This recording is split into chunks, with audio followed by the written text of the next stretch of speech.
Hi, my name is Karabo Songo. I'm the Group CEO of House of Brave Group. Hi, my name is Musa Kalenga. I'm the Chief Future Officer at the House of Brave Group. Gentlemen, welcome to the African Tech Roundup. Thank you. Thank you. Fantastic. So you guys obviously are new in the building. We are in your building in Hyde Park, and you've had a much publicized entry into the business, let's put it that way. The likes of Business Day had their say. We heard you on radio. And really this is Financial Mail. I'm leaving things out.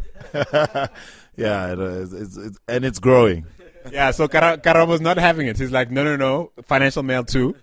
Don't get it twisted, as we always do. Don't get it twisted, as one does from time to time on the podcast. And so, firstly, congratulations on order. I have a lot of personal curiosity about why this is the sensible next step for the two of you. But also, there's been a lot of speculation about what might be coming next in terms of your strategy as, frankly, embedded investors within the businesses you guys are all involved in. And so without further ado, let's talk about it. Why is 2018 a good time to buy into an agency? As far as I can tell, we should be running for the hills as far as this business is concerned. Come on, what's the deal here? The first thing is really it's not the year, but it's always a good time to do something great. That's what I often say to a lot of people.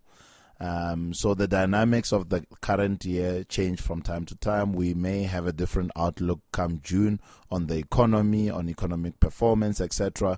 And I generally, when I look at advertising agencies, don't look at them in isolation outside of the economic outlook.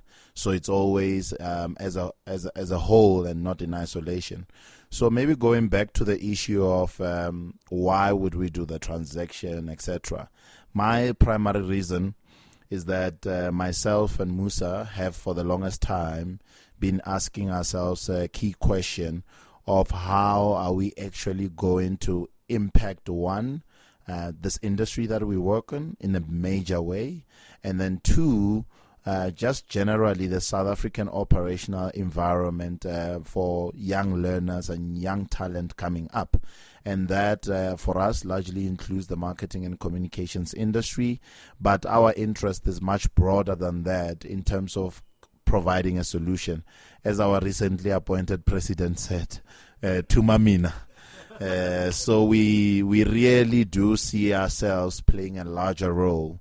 What House of Brave provided as a business that we bought into was a platform to take that journey forward. I figure the issue around there are many deals that are happening, and obviously I'm starting to get the idea that ours is much more publicized than many others, and I believe it's for various reasons.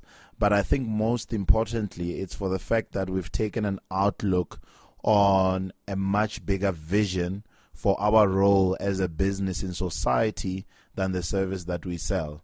It's often said that great companies have a purpose, and that's what we aim to do with this business. And so Musa, as sort of chief executive at Bridge Labs, this group of actually tech-enabled startups, a lot of whispering in the corridors about why this would make sense for you from the perspective of, your most recent experience at Facebook, leveraging all your insights and your current insights, given the proximity you have, to some of the more innovative thinking in Johannesburg and certainly, in Southern Africa. Your participation in this very platform, the African Tech Roundup, as now a co-founder as well. Where does that tech background or your inclination towards tech as an enabler fit into the strategy? So, I think it's important to align your personal passions and ambitions to your commercial endeavors. And it's taken 10, 12 years, I think, for a lot of things to align. But I think they're coming together at a time where my personal philosophy around the future being three things: being Africa at its core, it's being technology, and it's being creativity. Those three pillars for me are going to define whether or not we get to the table and we play at the right level as African businesses, as young people participating in the economy. So from a technology perspective, as rightfully mentioned, I've been very fortunate to have been able to be exposed to what global technology looks like, on the scale of a platform like Facebook, and by implication to understand the inner workings of those kind of businesses and what it takes to make them work. Building a product like a Facebook is not an easy thing. There's a lot of variables to be taken into consideration, but it's an important skill and an important journey for me to have gone down. And so my investments in Bridge Labs have been to try and take that knowledge and build things, because it's just as important to talk about stuff and to, this is the day and the age of leveraging technology that's already out there, and I believe that, but there's a skill and there's a discipline in being able to build technology. And in building technology, you have to do so with a firm view of the African consumer, right? And that's a big part of my marketing background and my brand building hat around how do we make and create solutions that truly resonate and truly solve problems. I speak about it a lot because it's something I'm passionate about. But if you are able to come up with these great ideas and these greater products and you can't build them, you're only half of the way there. And I think the glue that holds it all together is then creativity. I mean, an investment into House of Brave is investing into a machine that has got creative excellence at its core. It's investing into a machine that understands traditional advertising and landing specific messages, understanding the neuroscience journey of consumers. All of that is fundamental to the mix. And so bringing them all together at the right time with the correct partners in the table, for me has made absolute sense. And I think we're right in the beginning of the journey, but even right in the beginning of the journey, although it's not entirely clear, it's quite clear at the same time. So I think that's why the deal and the investment is timeless. I do think there'll be a lot more that we're going to be doing. I think our philosophy as young Africans is that I don't think we, one size will fit all, nor do we think that we'll get it right the first time. So we built into our plan and our strategies redundancy around risk and in reward. That's what it is.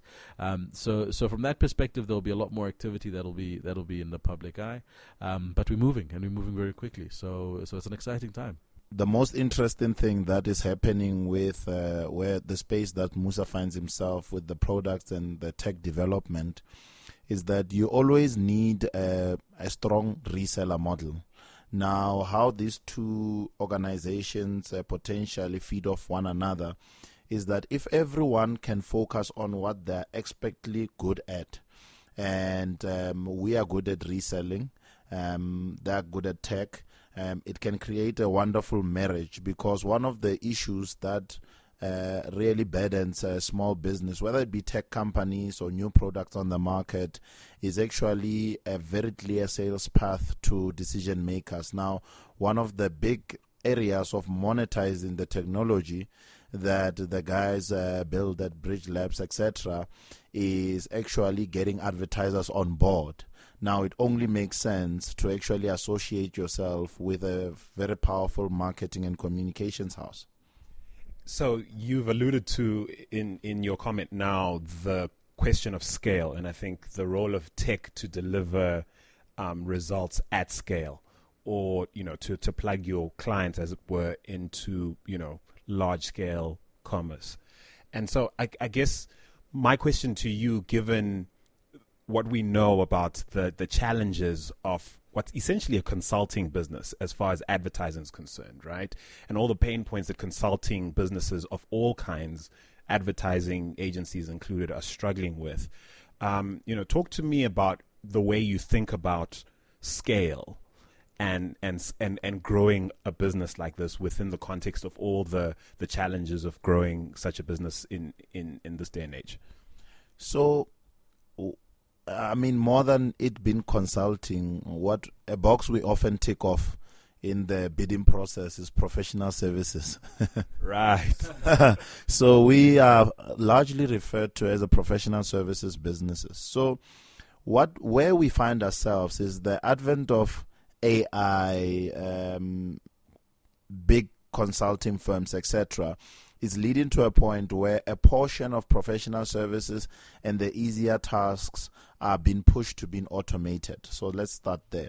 So the menial tasks would be then, for lack of better words, be run by machines. And that is the theory. And then the second part is what is the process that a client takes when they engage an organization. That in itself also as well is being distilled largely, whether it be through technological platforms or whether it be through trying to refine it to be a bit better through consulting processes within a business function. Now, the one element that no one is able to harness is creativity, simply because it cannot be harnessed.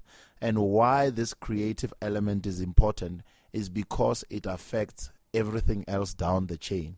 So the more creative you are around products, packaging, formulation, etc., the more it literally affects the entire value chain. Now, what I foresee specifically for the marketing and advertising industry is there's going to be two phases. We are on somewhat a declining phase as an industry, and we need to evolve. But there are certain actions that you need to take as a business when you are in decline phase before evolution, and that's really what separates the top performers from the guys that are ultimately going to crash and burn. So the future is coming, but it's not here yet. My point exactly. And the thing is that we often, when we talk to our staff and we discuss a lot of our strategic direction, we often refer to you must feel the rate of change. So you must know how quickly things are changing rather than just understanding that things are changing. Because if you feel the rate of change, you are able to pace yourself because you can't change too quickly. The change has to take all stakeholders on the journey. You can't leave anyone behind. And when I say anyone, I mean regulators, clients, value chain, etc. I suppose that's a danger of sort of buying into the notion that the Afrofuturism we see in things like Black Panther is in fact reality. I mean, at the end of the day, we kind of still need to live through the realities of being in South Africa or Nigeria or North Africa, wherever you might be on the continent, and of course aspire to these things, but realize that there's tough work to getting to that idea that we see on screen. If for those of you who watch the movie, yeah, I mean, I agree and I disagree somewhat. I agree because yes, it won't be wholesale and accessible in the sense that you won't see the Wakanda view of our continent tomorrow. Did you see the movie? Firstly. Yeah, I did. Not yet. This weekend. No, man. No. We need to stop this interview and send him to a cinema. Yeah, I know. I've seen it almost twice already. But I do believe the responsibility is on African entrepreneurs to create those pseudo environments in as much as they can to be able to project the future. So I mean, whether we buy a building and we turn our building into the Wakanda we want to see, it's a better start than to say we're not going to get there. And whether you bring the right people who understand that view of Afrofuturism in the context of work, because that's a whole other body of HR that we haven't solved for, right? What is the impact of being able to bring a truly Afrofuturistic workplace into reality, right? If you got the best people from Egypt working with you, from the Gambia, from Cote d'Ivoire, from what does that look like? How does that manifest itself? I don't think we've been able to answer. I don't think that environment has necessarily been created. The closest we get is the McKinseys of the world, but even then, it's Ivy League Wakanda, which is not really the Wakanda on the ground. So I think there's a responsibility for us to build towards it, and there's things that we can definitely do. I don't think it's yet been wholesale achieved or bought into, but if not us, who? If we're not going to be the guys who create those environments and visualize those experiences. I mean, in one of our our first board meeting, it's actually one of the things I said is that we need to figure out a way of taking this notion of what this agency looks like in the next 10, 15 years and figuring a way to illustrate it visually so that we can speak to people here and give them a reference that is so fantastic but also so achievable. Because I think that's the job of a leader, is to say, the future is there. We may not get there, but that's where we're going, and we can solidify it enough for you to believe in it. And in solidifying it enough to believe in it, that's where the culture then follows. So, as I said, respectfully, I think, no, we're not there, but I also think it's not good enough to say we're not there. It's more important to make films, to create stories, to build organizations that start to illustrate what that will look like when we do get there. So, interestingly enough, the story of IBM, and what's quite classic about it when you read the history, is that on the first day it was started, the guys that were brought into the boardroom, they drew an entire picture of what IBM will become in the world today on day one. So maybe there's a point to illustrating everything, and I think that it's human beings. We are visual creatures. We like stories. We like stories with huge narratives, and we identify more because almost instinctively we find ourselves in the story, and that's what makes us connect with the journey. And so I want us to talk about what you're drawing on your wall at the moment in terms of like where all of this is going. I sense that you're totally on trend in terms of, you know, this enthusiasm for the platform play and of course with Bridge Labs and now, you know, you guys quietly stalking other acquisitions via your other investment vehicles. Yes, I know you're not going to say much about what you're truly up to, but I know it's happening. I do see this group forming around the platform concept where, you know, everything's integrated. And I want to talk about that a little more, as much as you can tell me a little bit later. But I want to speak first about this notion of concept of agency, right? It's such an overused, it's often used, often misused, I think, in sort of describing the value proposition of organizations like yours and others. In the context of what you are trying to do, where you're trying to take this business, how do you think about agency and yourselves as agents in the context of what corporate South Africa, corporate Africa, the global corporate environment needs, and then, of course, in terms of what the citizens of South Africa, the continent, and the rest of the world needs? What is agency in your mind within that context, and how do you approach it? Look, the functions, if you look at the bottom line functions of agencies, they've always been broader than marketing and advertising. I think that it's a reference framework of mind, one. It's also linked to business planning processes. So when boards and CFOs and financial managers are putting budgets together, there's a line item called marketing and advertising, and naturally it drives that kind of understanding and that kind of purchase due to the system design. But where the future is going and what we want to build for this specific business is you will always have the function of an agency being part of the group, without a doubt, because that is the creative output. But what you will have a lot more of is new types of understanding and new types of functions under the group. So one that I often speak of is really different types of approaches to closing the gap that exists between business strategy and marketing and branding strategy.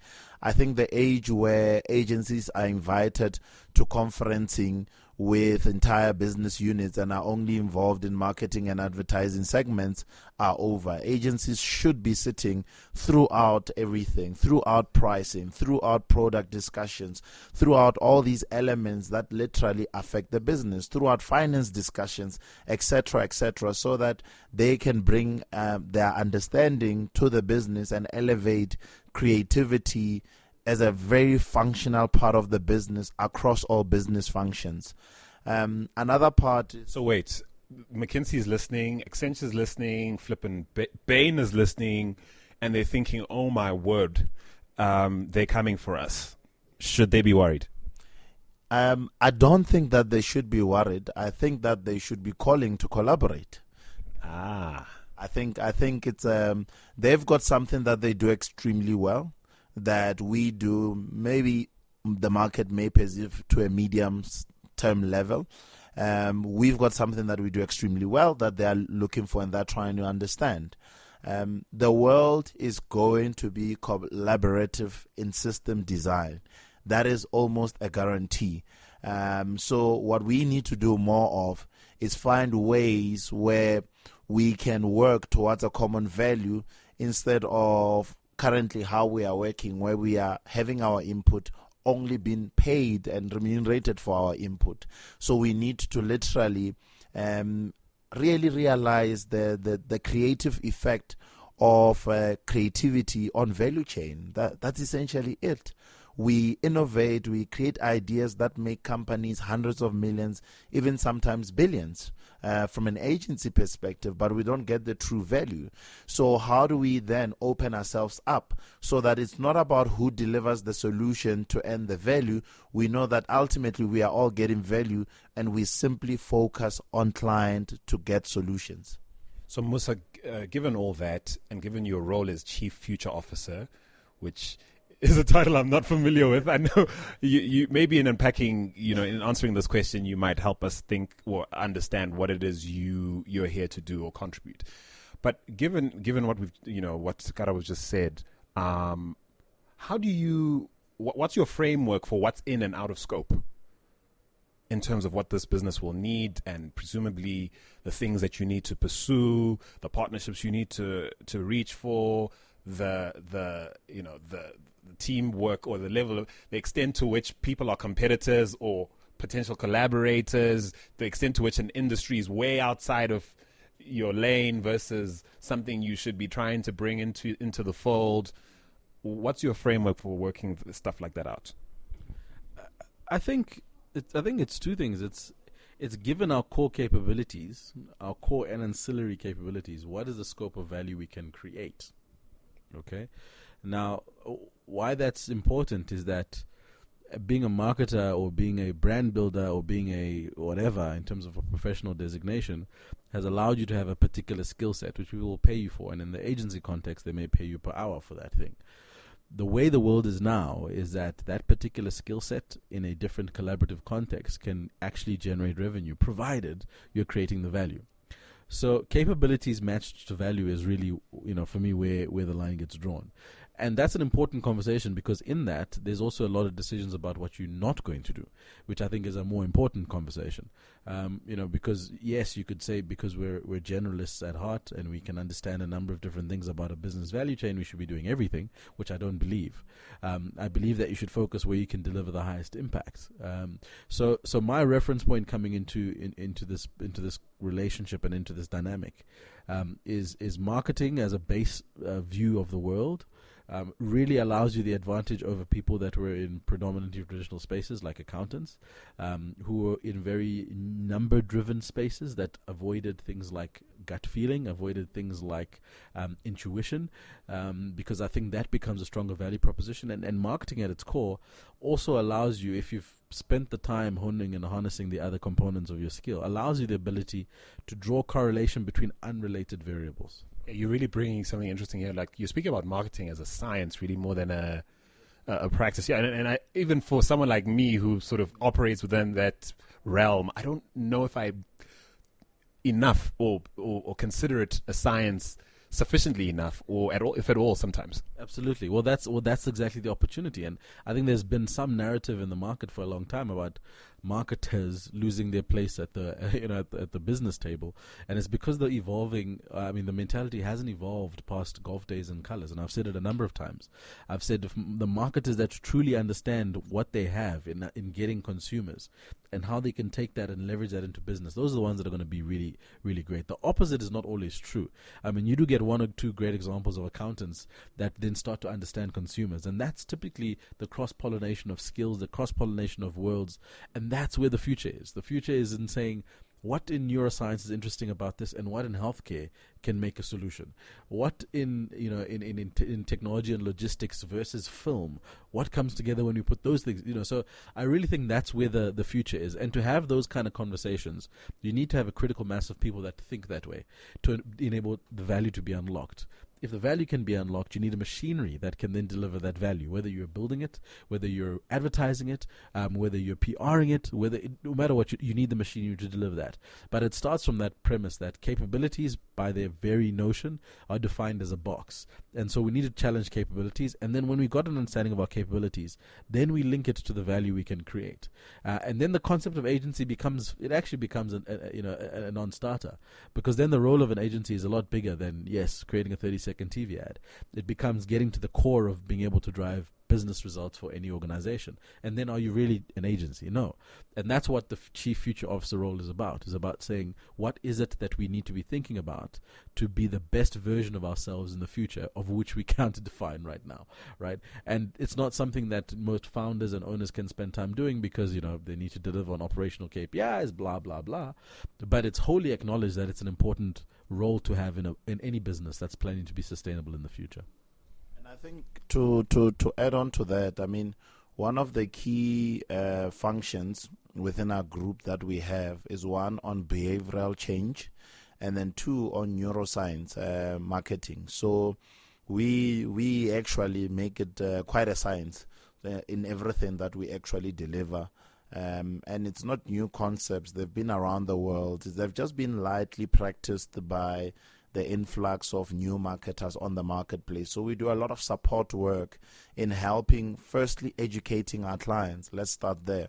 Making sure, do you understand the new trends, the understanding, the techniques, etc. Then from there, once they understand how it all works, we then apply it to the work. Because part of the distinction in understanding is you can't sell something that somebody does not understand. So going back to Musa's point, who would have thought of the big trend that is taking over the marketplace now, which is hydroponic farming, that we could actually run farms inside dilapidated buildings, there's a certain amount of creativity, there's a certain amount of looking at value chain, there's a certain amount of really trusting gut feel and seeing what it is that we would like to deliver, and overnight essentially taking that leap to change the playing space. I mean, right now, if you think about it, we could have literally farms and farms and farms as part of city landscapes, which we deliver fresh product to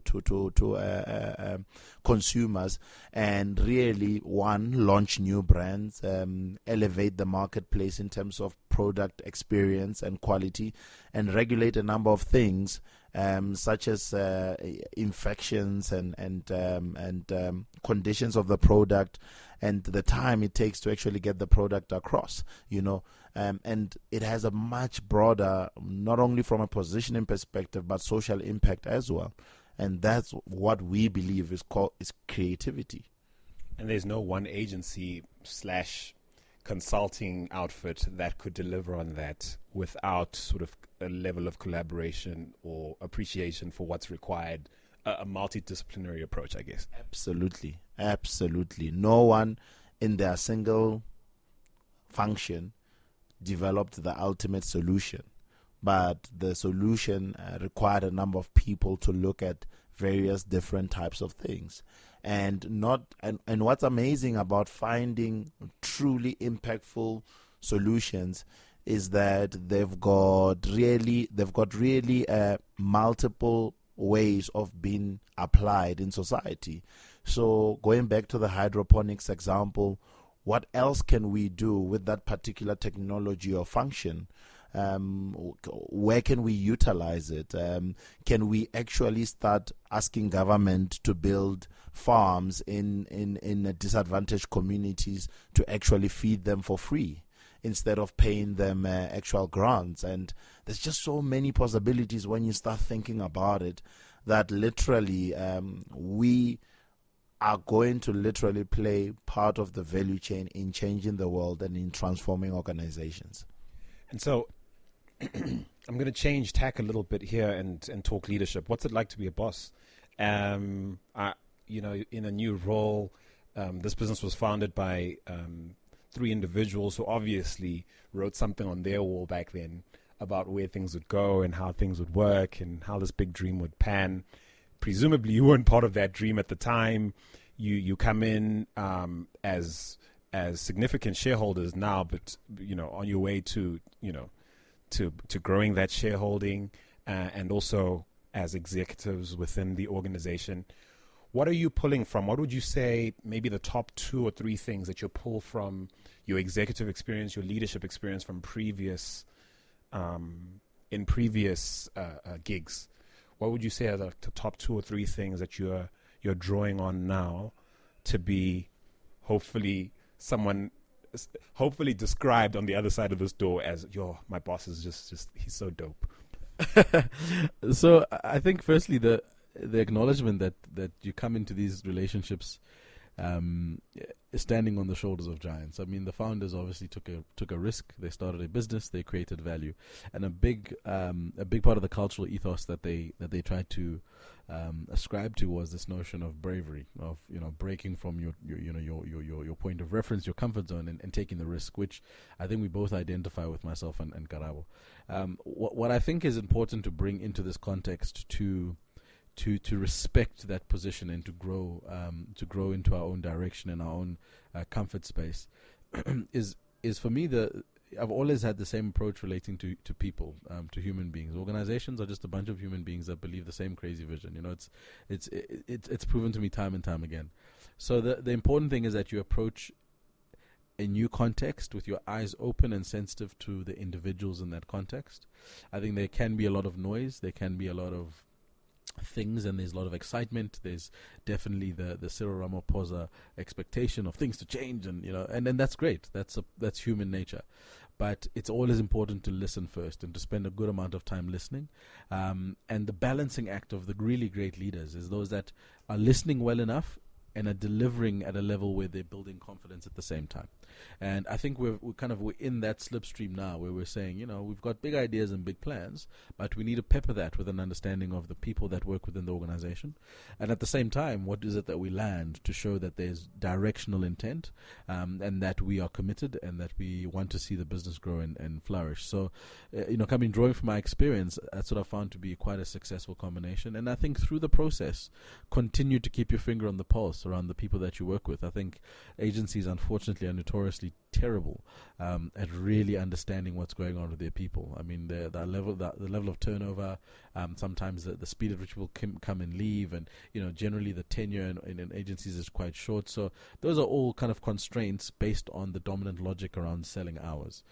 And so what we try to move in terms of this value creation notion is, if you break that dominant logic, you can start to break those inherent behaviors. So for me, that's kind of the exciting opportunity, and what I think I'm going to try and be aware of. Use the word being a boss. I've never really considered myself a boss, in those words. I would like to incorporate myself as a partner who works alongside you, and so my style follows that very much. So I think that also might be something that people need to get used to with regards to the operational stuff. Yeah, because that's not common in agencies. Let's face it. I mean, you'd think, because it's all this creative and it's all bright and it's beautifully, the offices are always the best in town, and you basically want to hang here all weekend. But it's actually quite regimented in many ways that people on the outside who've never experienced that environment might not realize. Yeah. And that's another thing. I mean, if I can borrow from my Facebook days, one of the quotes, I used to have all these posters on the wall, and the one that always resonated with me, because it's so much a part of who I am, is all the developers used to say, code wins arguments, right? And what that means is that you can be there, blowing steam and talking about all these wonderful things, but until you build this and you show it works, until you've added that value, then you actually don't have a pecking order. So I think that notion, if you could transport that into an agency context and say, actually, it's not about being ECD. It's not about being a traffic. It's about what value do you bring to the ecosystem, and that becomes a definer of pecking order, right? That's a very different notion on value creation, and I think the respect then will be leveled out. Then you'll have very senior people who, quite frankly, then become managers of these really amazing assets, which we call people, which is where the mentality needs to shift for. And on the back end, you've got a great business model that can remunerate them well, that can incentivize them well, that can keep them engaged.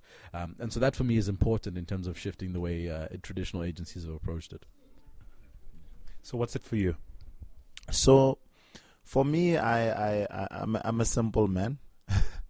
So one, to echo what Musa was saying with regards to the commitment that the founders have made in firstly selling us into the business, and obviously putting us on a leadership path within the business. So I often narrate that I go to my daughter's school for Parents' Day, and one of the things that they do is they walk us through how they educate the learners throughout the day. So a day in the life of the learner, they call it. And what always has a great impact on me is the simple applications that schools do to make sure that their learners perform well, and they know that they are cared for, and they receive the learning material well. And it almost resonates with me in a corporate sense. I think the leader's biggest responsibility is to teach. I don't think that you can be a great leader without having an ability to teach. And what a great teacher does is they also try and understand the pace and ability of each learner individually, because different learners excel at different things, and they bring them in and they are able to train them through either tools or ways that the learner actually understands. So that is, for me, a very big responsibility. The second thing is that I've always believed that respect is earned. I've never considered myself a leader till the people decide that you are an actual leader. Titles are not leadership. So we are at the bottom of the food chain right now. We've only been here for a month. Hopefully we've had impact. I don't know. Only the guys know. But what will begin to happen is that we will build our leadership credibility within the organization as time continues, and as we begin to deliver for the organization, and people really feel the impact of us being involved as team members and value-adding members within the organization. And also lastly, the biggest issue right now that is a big conversation talk is transformation. So if you are a leader, and particularly you are black, and you are in 2018, one of your biggest conversations will be, how do you transform the companies? So for our overseas listeners, they're probably more familiar with debates around diversity. Yes. So diversity, essentially getting more black talent into management positions, giving black talent more fair value remuneration. There's been a lot of employment surveys that highlight that black talent gets remunerated less. There are many functional issues that are in the system. So one of the biggest responsibilities of leadership in this day and age is to make that transition accordingly while retaining diversity. It's not about getting black talent and positioning black talent at all costs. It's about how you create shared value for everybody at the table and sort of level the playing field. So very big conversation to have. And I always like to also have honest conversations. I think that part of what frustrates a lot of people in organizations is leaders that don't have honest conversations. In one, representing where the company is at. Two, representing the relationship that the company has with the individual employee, and just putting it out there so that you are both at the same thinking level in order to find solutions. And because we are operating from South Africa, and it's got one of the most highly regulated labor environments, we always have a very difficult time balancing the honesty versus the regulatory environment. So it's where we're at. And so one more question in this vein before the last one regarding platform and your thinking around that. So I want you to take a moment and think about the worst leader you had to work for or work with. Okay, I want you to have that picture, that person in your mind. Okay? Musa's laughing. And now I want you to address them. Like, what would you most want them to know? Just imagine they're here now, sitting where I'm sitting in front of you. What would you most want them to know? So I'm very clear on that question. What's that? Name them and shame them. No. Look, I mean, we'd get lessons, guys. We'd get lessons, but I'm not sure it'd be so good for you. Look, but the guys are still very powerful and influential, so there's no naming and shaming here. But the one thing that really gets me, and So when I say working with leaders, I don't only mean people who, from a perception perspective, are above me. It's also from a perception perspective that are below me, because everyone is a leader in their own right. I've seen people that would report to me. I've seen people that I would report to in many contexts make the same mistake. It is an absolute responsibility to see the world as it is and not as you are. A lot of our experiences, perceptions, etc., influence in our lives, whether it be professionally or personally, create a sort of a lens that we use to see the world. And that lens informs our thinking and ultimately our opinions and actions. And the absolute thing that we have to do is we have to be cognizant of ourselves and the lenses that we carry every single day, in meetings, in discussions, in decision making, etc. It's only yourself that can level the playing field in your mind. And I see a lot of leaders failing to see the world as it is, not as they are. All right. So basically, Mr. Leader or Miss Leader, get over that bias, man, is what he's trying to say. Absolutely. It's a bias. It's a prejudice. It is described in various ways, but ultimately it's a lens to see the world. All right, Musa? Yeah, I think I agree. I mean, the first thing that came to mind was exactly that. Leader X, it's not about you. Like, that's a core thing that I've seen good leaders do badly. I've also, the funny thing with leadership is that the leadership traits, sometimes you can mistake a good leader who's actually doing a lot of damage. And organizations do it all the time. So the second thing I would then say to that leader would be, you can't achieve it on your own. I think a big part of leadership, yes, is a position of responsibility, but it's not a position. It's not a position of isolated responsibility, and that ability to bring the correct people around you to be able to achieve goals is important. So, number one, it's not about you, and it's impossible to achieve it on your own. I think those would be the two things I would say. Right, it's been fantastic, guys. And so let's close on this fairly large topic. So I mean, we only have a few minutes left together, but let's give it a bash. There's a huge trend towards the platform and its role in taking society forward.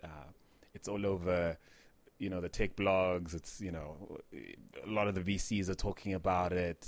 Investors are crazy about it. Startup founders are trying to be onto the next sort of big platform trend. Amazon's leading the world in that sort of kind of thinking. We've got the likes of the garden